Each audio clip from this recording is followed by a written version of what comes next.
Hello and welcome to Unacademy.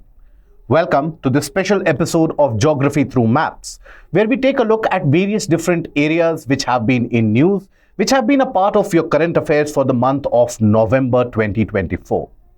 Why should you watch this video? In order to ace your preparation for the prelims examination and to keep yourself up to date with regards to the various different types of current affairs from the portion of geography, environment, ecology, as well as portions such as international relations, which have a significant meaningful chunk when it comes to the prelims examination. Now, here we shall be discussing various different areas which have remained in news, the reason why they have remained in news very briefly so that it is a kind of a short capsule which is easier for you to revise as well. And along with that, we will take a look at the sample multiple choice questions. Try to answer those questions in the comment section below and do try to understand where you are going wrong. Now, in case you want to access the PDF of the entire session with a detailed PDF, do join the Telegram channel, where the Telegram group involves everything to do with the portion of geography, be it geography optional, be it geography as a portion of the GS discussion as well. Here, you will get all the PDF for the discussion along with the answer for the multiple choice questions that we are going to discuss today. So today, in total, we are going to have a discussion for 14 different places and the regions which have remained in news for some reason or the other. So here, basic nations, CARICOM nations, Baku. Now, all these three have been in news owing to the Conference of Parties number 29 to the United Nations Framework Convention on Climate Change, which is being held or which was hosted in Azerbaijan. Then salt chimneys have been discovered in Dead Sea. Like that, various different areas which have remained in news. That is something we are going to discuss only from the portion of why it has been in news and associated with its immediate locational aspect. So here, these are the 14 places that we are going to have a detailed discussion for. So starting with the first topic, that is the basic nations. Now, these basic nations, the terminology finds itself in incredible amount of limelight whenever there is any conference associated with climate change or any discussion associated with climate change and climate actions. So here again, as the Conference of Parties number 29 to the United Nations Framework Convention on Climate Change was conducted and was held successfully in Baku, Azerbaijan, the stance taken by these basic nations again came to the forefront. So what are these basic nations? When were they formed? And what was the purpose of the formation of these nations? So basically, the basic countries include a grouping of Brazil, South Africa, India, and China. These are the four nations which form the basic group of countries. These are actually the developing nations which got together in 2009, November of 2009, in order to take a voiced opinion regarding the climate actions and also to show urgency and overall represent the voice of the global south and the developing nations in terms of the funding parameters and in terms of what the aim should be in these climate negotiations.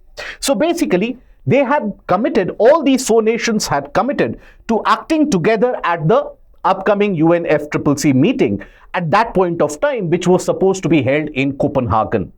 Now, Copenhagen, where it is situated, so basically, Copenhagen is situated in Denmark. So at that point of time, we had this grouping talking about the climate negotiations. They together concluded a kind of an accord whereby they fixed a kind of an aim that warming at the global level has to be limited at 2 degrees Celsius as compared to the pre-industrial level. Now, these basic nations, again, which of them are included in the basic nations? So you have Brazil, then you have South Africa, you have India, and then you have China. These are the four nations included in the portion of basic nations.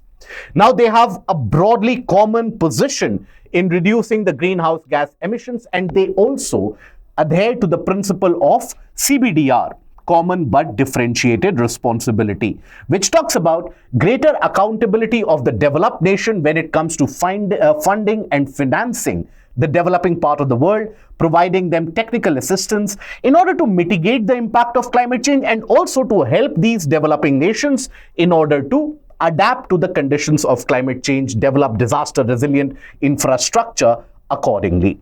Now, the basic countries constituted one of the parties of the Copenhagen Accord, which was reached with the US-led grouping. However, that accord was not something which was legally binding. Now, overall, how much heft these grouping or these countries carry is something that you can understand with the overall proportion of the global population that they represent. So they end up representing 1/3 of the global geographical area and 40% of the global population. So that is what makes them important. Now let us directly take a look at the sample question, the practice question, which can be framed. Consider the following statements about the basic nations. The grouping includes developing nations, basic standing for Brazil, Argentina, South Africa, India, and China. The grouping was formed to initiate joint climate initiatives and agenda for the climate negotiations. Take a look at the options and mark the correct answer. Put that in the comment section and understand and analyze and thereby cement your learning. Now moving on to the second place and the second region which has been in news, and that is basically the CARICOM nations and the CARICOM countries. So basically, this has been in news owing to the fact that you had the second India CARICOM summit which was held. Previously, the meeting with the Prime Minister and the CARICOM countries, the heads of state of the CARICOM countries, was held in 2019. And again, this was held recently last month. And that is why this had been in news. As you can see, the Prime Minister meets Caribbean leaders at India CARICOM summit to strengthen ties, where India promoted and asked for the promotion of the 5 T's. Which are those 5 T's? We'll take a look into it. But first of all, what forms or constitutes these CARICOM nations? This is actually a grouping of multiple small island nations and other small nations in the region of the Caribbean islands and in the region of Latin America. They formed a grouping in order to have a cohesive voice, in order to coordinate, in order to cooperate, because individually these countries, they might not be that large an economy or that large a population to have their voice heard on the global fora.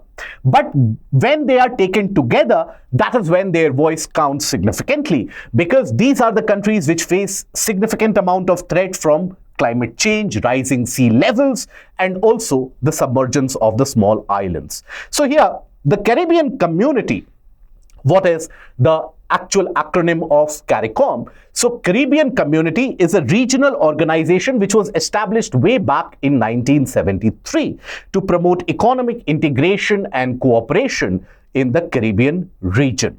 Now, its secretariat is located in Georgetown, Guyana, and since 1991, the Caribbean community has enjoyed the observer status when it comes to UNGA. So that is where the grouping adds a hefty voice, and that is why the countries have actually come together.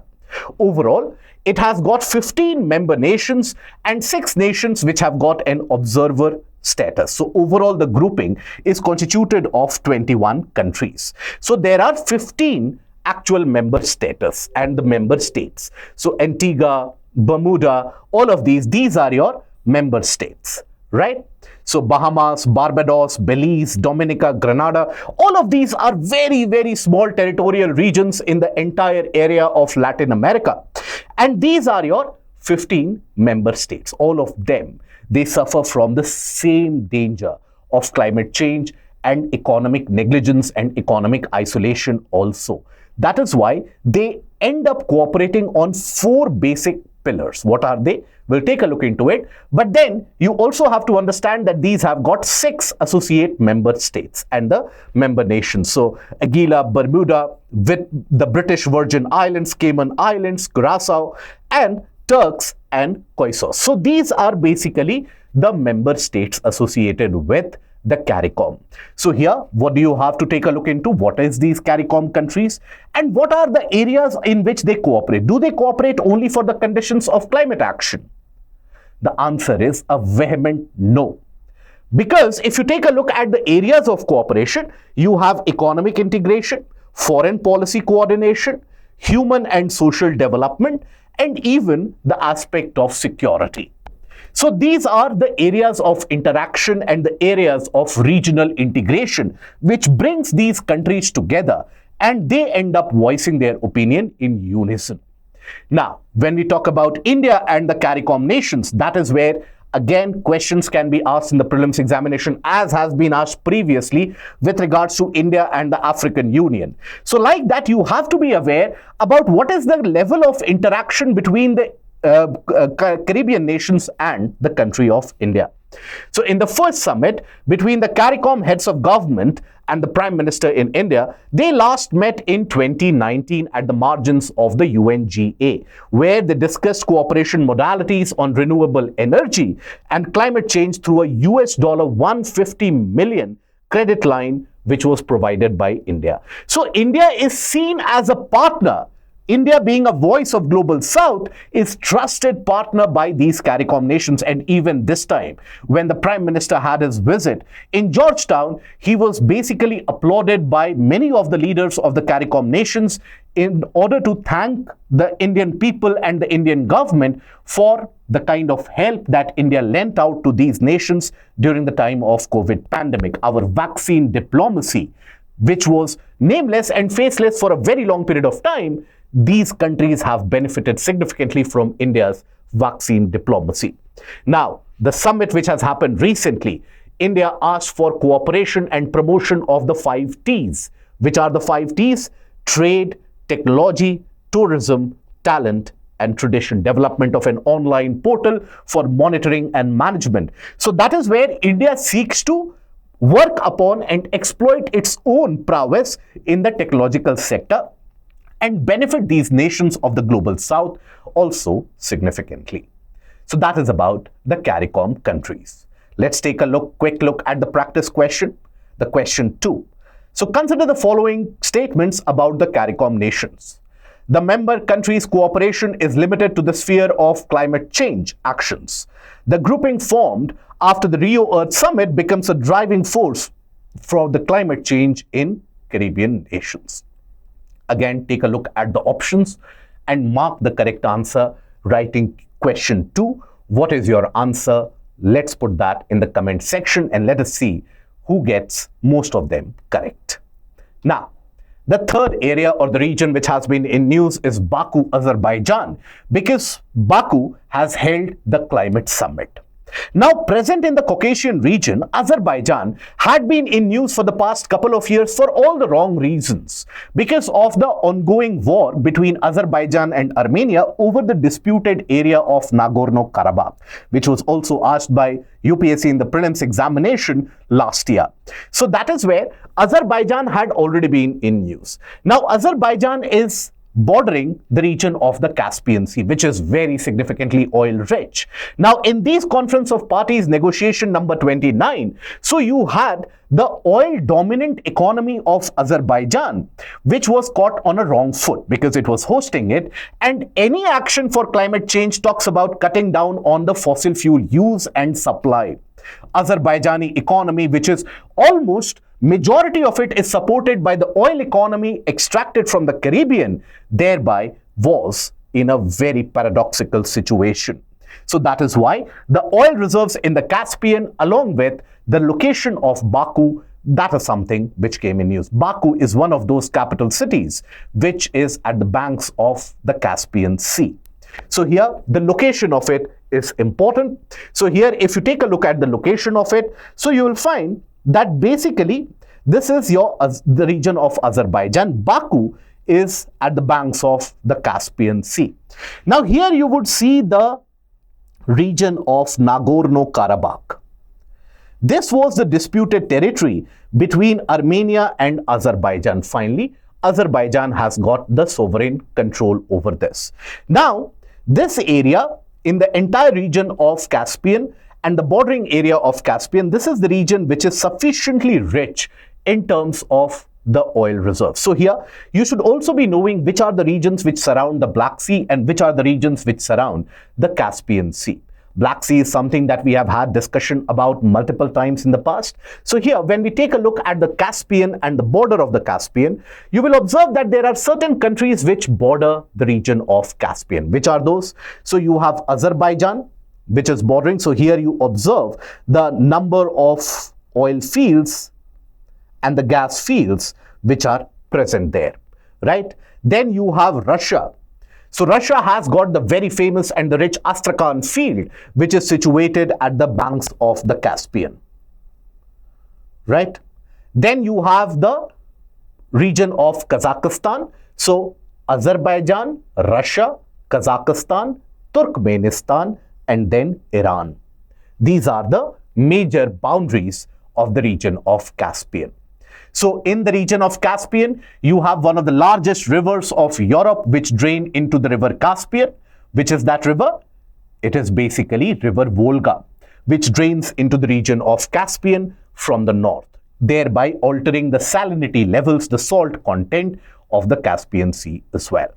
Let us take a look at the type of question that you can expect to be asked from this area. Because Azerbaijan was in news, UPSC is never going to ask you that Conference of Parties number 29 was held in which city or which country. That kind of a question is never asked by UPSC. So UPSC will ask you an associated area. So which are the countries which border the Caspian Sea or which surround the Caspian Sea?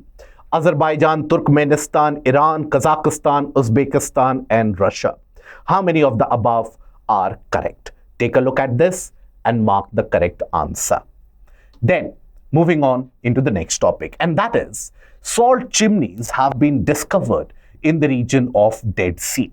So first of all, where is Dead Sea? And secondly, what are these salt chimneys? So when you take a look at Dead Sea, this is situated in the region of West Asia. So here, on the east of Dead Sea, you have the region of Jordan, the country of Jordan, and on the west, you have West Bank and Israel. Now, Dead Sea is one of the most saline regions of the world. It is not the most saline lake of the world. Regardless of whatever the preconceived notion is and whatever our inherent idea about saline water bodies across the world is, Dead Sea is not the most saline water body in the world. It is one of the saline regions. Why the salinity level? When we say saline, means salt content is very high. Why is it that the salt content is very high? Because this is a region which lies in the subtropical high pressure belt. Subtropical high pressure belt. Subtropical high pressure belt or the high pressure zone means what? It basically means that precipitation is almost negligible. No rainfall or very little rainfall. Right? So, if the rainfall is not there, that means addition of fresh water is not happening. But along with that, you also have the case that because it is in lower latitudes, the rate of evaporation is very high.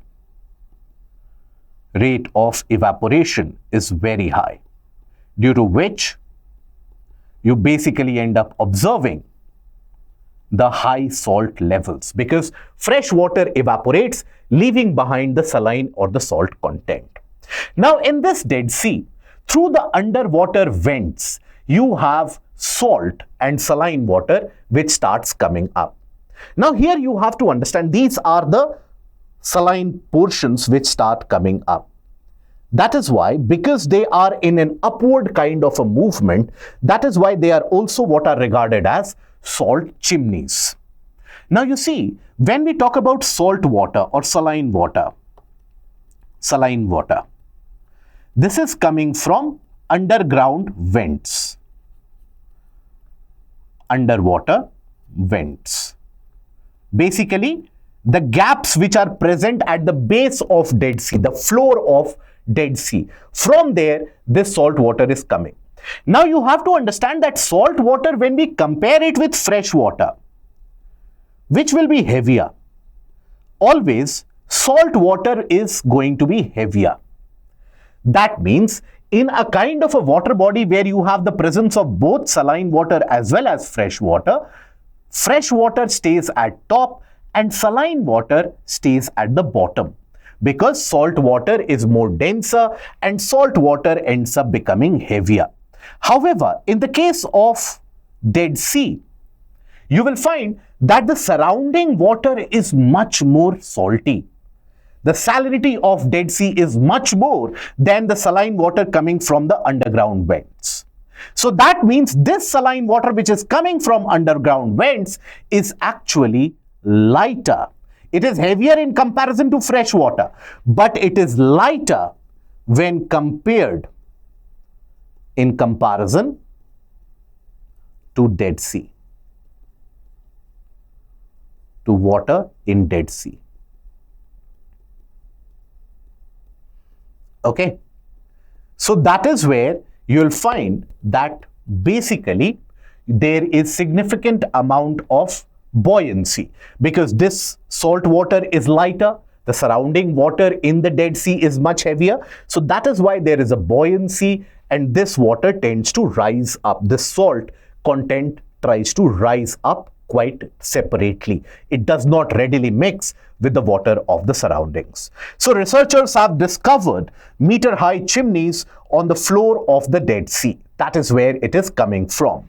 These are formed by the spontaneous crystallization of minerals from groundwater with an extremely high salt content flowing out of the floor of the Dead Sea. So, but where is the salt coming from?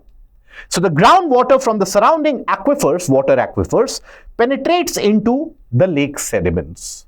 That is when it carries out an intensive and extensive amount of leaching activity, and extremely old and thick layers of the rocks consisting mainly of the haline group, that is a salt group of minerals, they start coming up. It then flows into the lake as brine or salty water overall.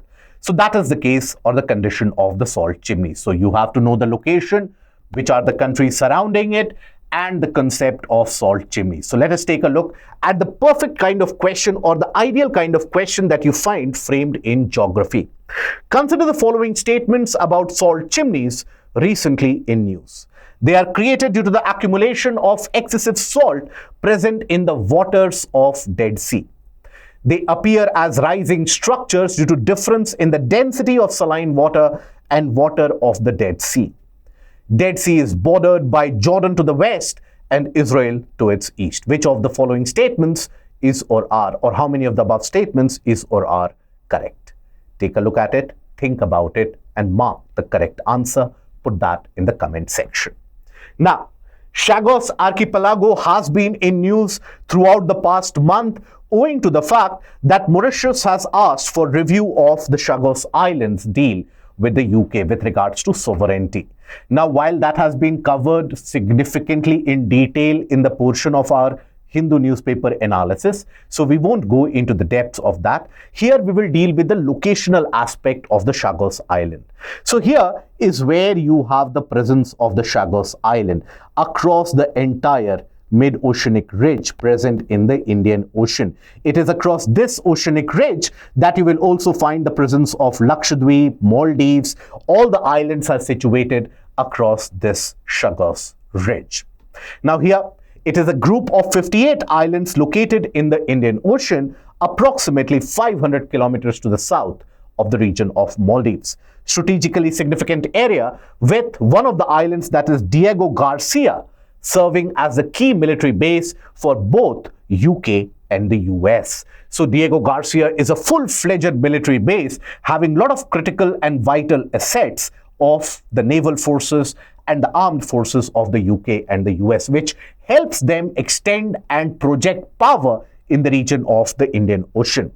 The archipelago has been at the center of decades-long sovereignty dispute between UK and Mauritius. So there also a multiple choice question can be framed that the sovereignty dispute is between which of the nations out there. Okay. Now this is your Chagos Archipelago here. Observe how it is on the same ridge as Maldivian and Lakshadweep Islands. So here if you take a look at it, you have Diego Garcia, which is situated across the southern part of it. And here you will find the Speaker's Bank, Solomon Islands. Not the Solomon Islands is different. Solomon Islands is situated in the region of South Pacific. This is Solomon Islands. Pitt Bank and Corwin Bank, these form some of the islands of the entire archipelago. Okay? Now, Diego Garcia Military Base having the airport and a significant amount of sizable settlement as well. Let us take a look at the question. Which of these islands form a part of the Chagos Archipelago? Take a look at the options and mark the correct answer below. This should be easy and could be solved easily as well. Now, Canary Islands have been in news owing to the events of forest fire which has been raging, and tourists have been issued a warning to vacate the island as early as possible because this forest fire could significantly go out of hand within a couple of days as is projected and can become catastrophic. Now, understand Canary Islands, which is situated on the northwestern coast of Africa, that continues to remain in news for the past couple of years because this is a region of intense volcanic activity. The island in itself, the formation of island in itself has been quite recent. There had been substantial amount of underwater volcanic activity happening for many hundreds and thousands of years, which has led to the emergence of these islands out there. But having said that, more recently, you had the La Palma eruption, which was very intense, very massive, which not only led to significant amount of carbon emissions, but at the same time attracted a lot of tourists for volcano tourism. But owing to the dry nature of the region, why does the region experience dry conditions and dry nature? Because of the fact that near the Canary Islands, you basically have a very cold ocean current. Cold ocean current, which moves through the western portion of the Canary Islands, and that name is the Canary Current. So this Canary Current, which is cold, ends up creating dry conditions for large part of the year, due to which forest fires, they are a norm. And these forest fires oftentimes create a lot of issues. Now, there are some kind of vegetation which grow naturally, but because these Canary Islands, they experience a variation in terms of altitude, that is why the variety of vegetation here, the variety of biodiversity as well, is quite diverse. So it is known for the La Palma eruption, it is known for the Canary Current, which moves here in this region, is where you have the Canary Current. And it is under the jurisdiction, under autonomous jurisdiction obviously, of Spain, right? So that is where it is here under the autonomous jurisdiction of the Spanish territory, even though it is situated around almost 1,000 and 1,100 miles away from Madrid. So that is the region of the Canary Islands. Here, underwater volcanic eruptions are a norm. Let us take a look at the sample question which can be framed. So, consider the following statements with respect to the Canary Islands. Canary Islands is a zone of intense volcanic activity. It experiences moist climate throughout the year due to warm oceanic currents nearby. It is under the sovereign control of Portugal. Again, this appears to be easy because we have taken a look at it, but these kind of questions are what you expect in the prelims examination. So that is why the need to revise them frequently and get in tune with that. Now, Prespa Lake. Again, while this was in news in the month of October, in the month of November, the mention of Prespa Lake became much more prominent and much more authoritative owing to, again, the climate actions and the conventions of climate. So this is a lake which is having a border with Albania and Greece, and that is the lake which is drying up, which is impacting tourism, fishing activities, and other economic activities in the region. Now, part of it is caused due to anthropogenic actions, the diversion and the damming of the river, but also climate change is exaggerating the rate at which it dries up. So that is why Prespa Lake has been in news. Now, in fact, if you take a look at it, this is Albania and this is Greece. This is the bordering region. So here, it is the small Prespa Lake, which is drying up. This lake is drying up, not the larger one, the smaller one. Now here, basically, you will find that the drying up began long time ago when you had the damming of the river Devol here. This river Devol, the water was diverted for agricultural and irrigational purposes. So that has been one of the reasons for less water supply as well. So here, majority of the little Prespa Lake, also known as small Lake Prespa, sits in the Greek territory. As you can see, it is present in the Greek territory, with just the southern tip crossing into Albania. It is a smaller cousin of the larger Prespa Lake, and out of the 450 hectares of the little Prespa Lake, at least 430 hectares have dried up. So you can imagine that they have turned into swamps or have completely dried up, which means the biodiversity is completely uprooted in the region. For the inhabitants, the beginning of the misfortune dates back to 1970s, when the regime diverted the Devol River to irrigate fields around the nearby Albanian city. Having said that, the case was further exaggerated due to the impact of climate change, where rising temperatures and increasingly mild winters with little amount of snowfall or negligible snowfall and scarcity of precipitation in general have meant that the lake doesn't have enough water. The impact is something that you need to understand. Fishing activities, tourism activities in this lake, all of them have been impacted, right?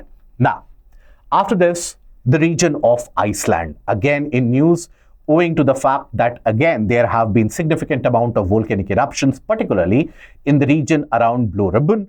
So, what are these volcanic eruptions in Iceland? Now, Iceland sits bang in the middle of the mid-Atlantic ridge in the north.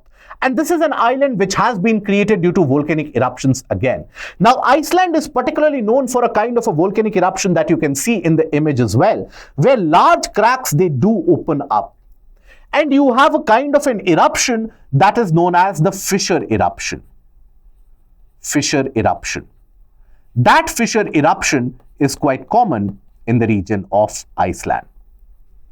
Okay, so this is a common factor associated with Iceland. So here, location of Iceland, it is on top of the mid-Atlantic ridge, but also the water body surrounding Iceland. That also becomes important for your locational aspect of geography. So which are the water bodies? So you basically have Iceland Sea, Northern Atlantic, then these are the immediate water bodies which surround them. But then you have the region of the Greenland Sea, Barents Sea, Norwegian Sea, but they don't immediately surround the region of Iceland. So which are the water bodies which surround Iceland? That can be important. So here, the practice question, if you take a look at it, which of the water bodies surround the island of Iceland? Take a look at it and mark the correct answer below.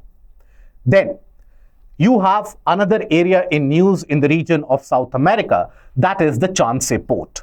Now, this Chancay Port, which is a part of the Belt and Road Initiative being developed by China, has gained global public attention owing to the fact that the world is eyeing this as China's another move to extract vital resources, particularly the rare earth elements from the region of South America.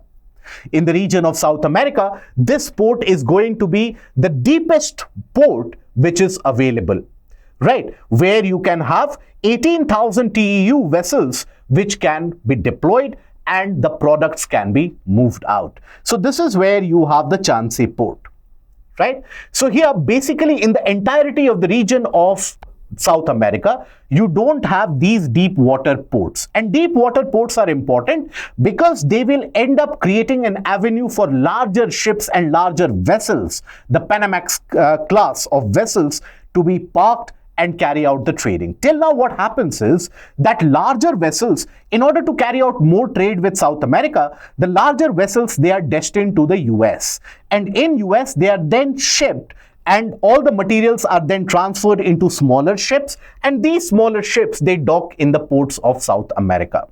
Now here, development of the port in the region of Peru will help Peru export various different agricultural products, but also lithium, which is a rare earth element, right? So here, the Chancay Port project was inaugurated in Peru, and the construction of it has been going on since 2019 itself.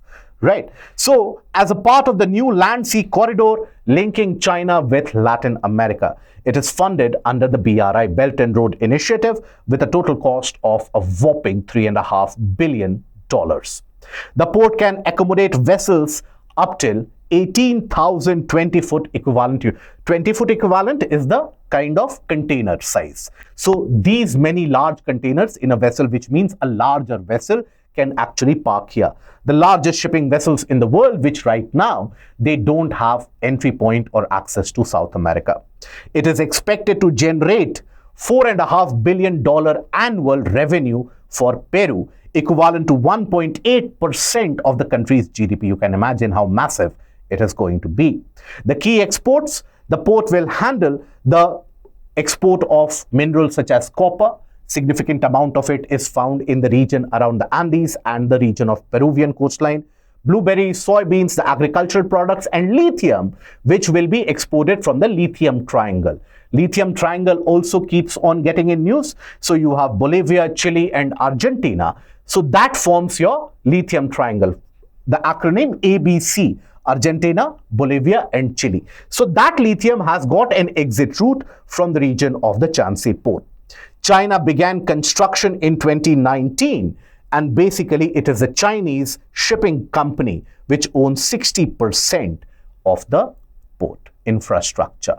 So here, overall, it will reduce the transportation time of the goods exported from Latin America to Asian market significantly, and China says that it is going to generate jobs as well. But the world sees it with skepticism, eyeing it as another move by China in order to extract all the resource from the countries of South and Latin America, just like what its policy has been towards the African nations. So the world is wary, but then Peru is seeking at the benefits that the port project holds. Now, the next region in news, Lothal. Now, this year marking the 100 years of the Indus Valley civilization's discovery and the excavation associated with it.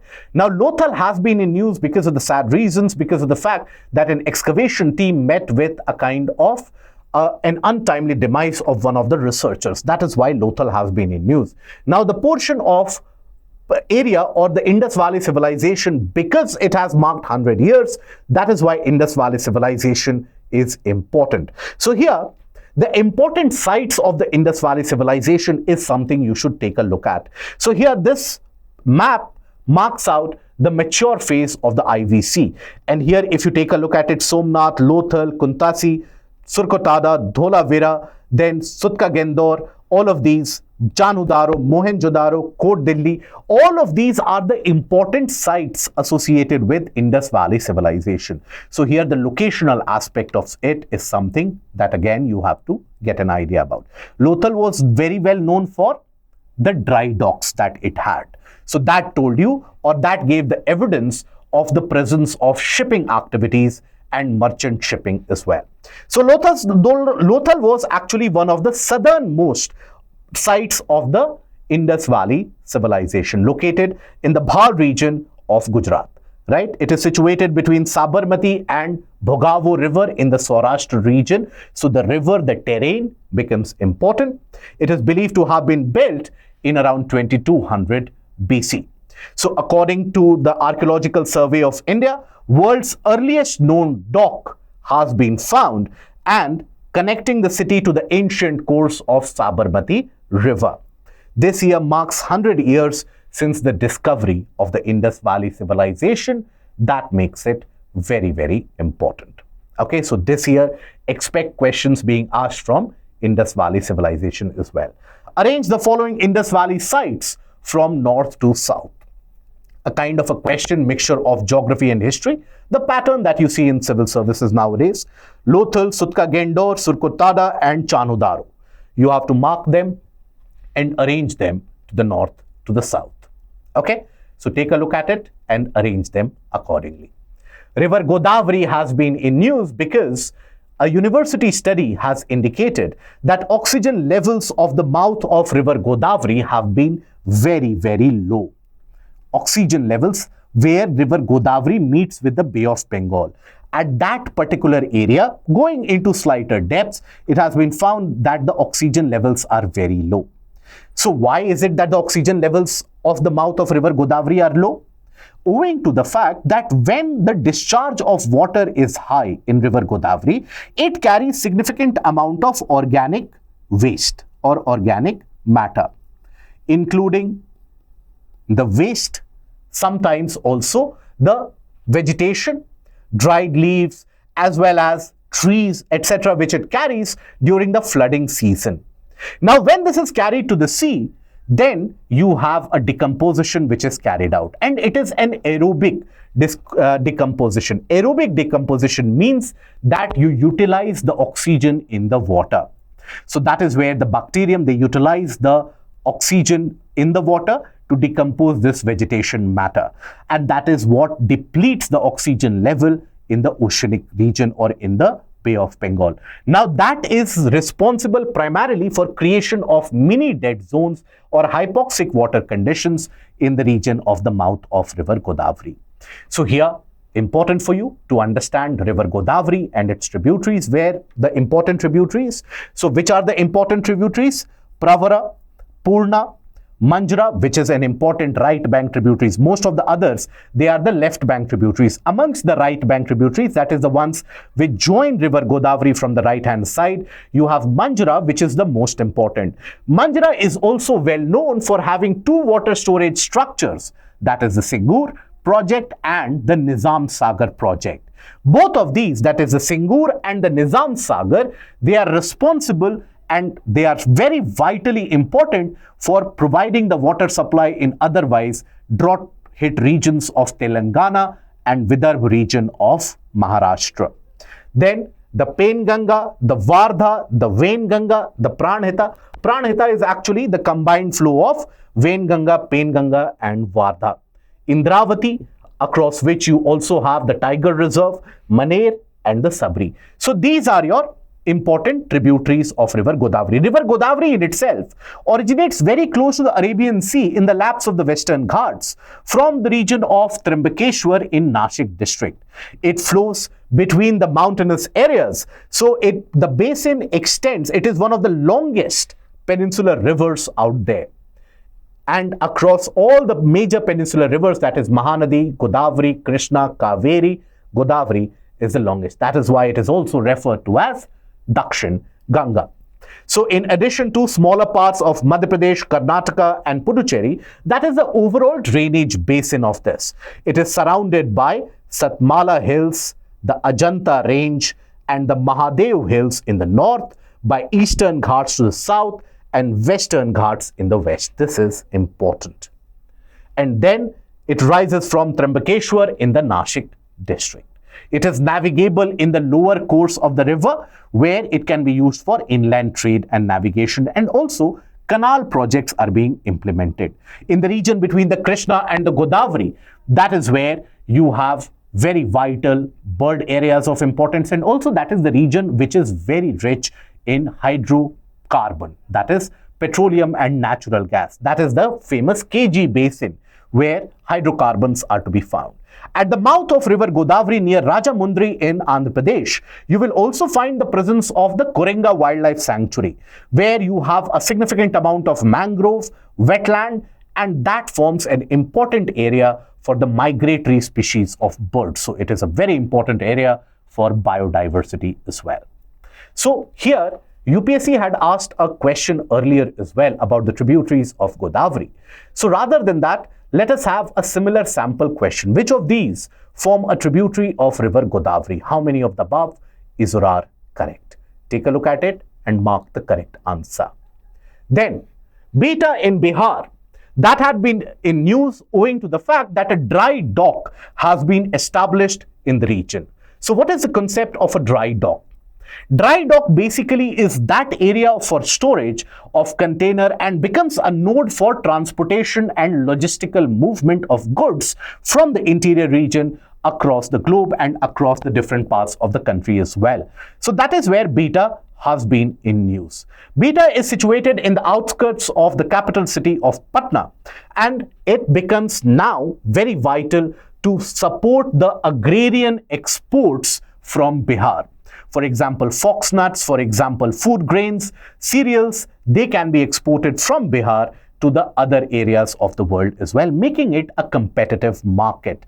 Because when you have a dry dock, logistical storage, logistical management becomes very, very easy. So a dry port or inland container depot provides a logistical facility away from a seaport or airport for cargo handling, storage, and transportation. Acts as a bridge between sea or airport and inland regions, favoring movement. This is the location of Bihta. This is where Bihta is situated. Now, UPSC had asked a question earlier in 2015 surrounding this. So, the question which was asked by UPSC was, recently, which of the following states has explored the possibility of constructing an artificial inland port to be connected by sea by a long navigational channel? This was a question in 2015. It was a part of current affairs. So just to tell you that this kind of a question is in the area, in the favorite kit bag of UPSC. It can throw these kind of questions at you.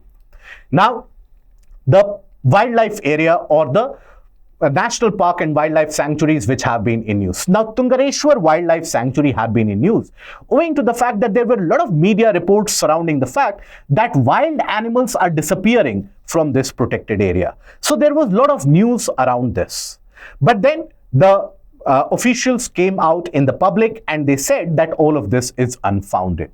But nonetheless, the region has been in news. So the location and the key features is what we are going to take a look into. So located in the Palghar district, 75 kilometers away from Mumbai, it is spread over an area which is mostly healing in nature. Vital corridor, it is a wildlife corridor between the Sanjay Gandhi National Park as well as the Tansa Wildlife Sanctuary. So that is where it is the wildlife corridor of. It is characterized by hilly terrain, dense forest and small rivers or streams, and it includes very vitally the leopard population. Oftentimes, due to the fragmentation and the degradation of habitat, it is this leopard population which you will find sneaking up into the urban areas and the urban sprawls around Mumbai. Okay? Now, after this, we basically take a look at the location. So where is the location? This is where you have the location of the Tungareshwar Wildlife Sanctuary. This is your border area between Maharashtra and Gujarat. So very close in the region, in the laps of the Western Ghats. So the rainfall is sufficient. That means the vegetation is dense. That means biodiversity will also be significantly varied. Now coming to the last area in news, that is the Pulicat Lake, because Pulicat Lake has been the region where again migratory birds have flocked in, particularly in the winter season, particularly the flamingos, which also is an indicator species. These greater flamingos give you an idea about the health of the ecosystem in that particular region. So here you have the Pulicat Bird Sanctuary, and in fact, it is here that you also have the Sri Harikota, which is the launching site for the various different space missions by ISRO. This is a site for various different bird species who come there for increased availability of food resources, fishes, etc. in order to have a shelter during the migratory season when it becomes extremely cold in the region of North and Central Asia. So it is the country's second largest lagoon, and its history is quite old. So it dates back to around 300 BC, since when it has served as a kind of a port across the region of Bay of Bengal. It is a vast coastal shallow brackish, that is saline water, along the coast of Bay of Bengal, in which various different small streams end up draining. Length of around 70 kilometers, width varies from 1 to 20 kilometers. So that basically brings us to the end of the discussion for the day. I hope you have liked the session. If you have liked the session, please don't forget to click on the like, share and the subscribe button and put that in the comment section below. This is a very comprehensive idea about all the places which have been in news for the month of November. Like that, every month we shall be coming up with a compilation of all the places in news, rather than being a collector of the PDFs and collector of the videos. Do watch the videos, carry out the revision and ensure your preparation does not lag behind. Till we meet again, take care, goodbye, thank you.